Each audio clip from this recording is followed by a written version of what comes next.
ভাই, কারো প্রতি হিংসা করো না, ঘৃণা বিদ্বেষ করো না। জানো তো, হিংসা পতনের মূল।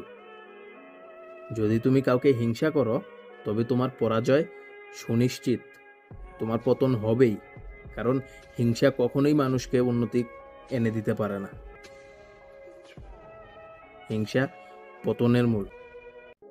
হ্যাঁ, তুমি সুস্থ কম্পিটিশন রাখতে পারো, প্রতিযোগী রাখা ভালো।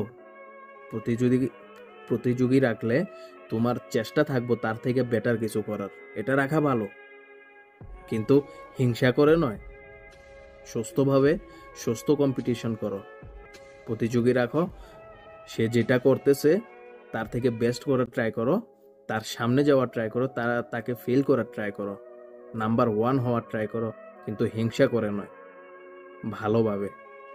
হিংসা মানুষকে ধ্বংস এনে দেয়, সফলতা না।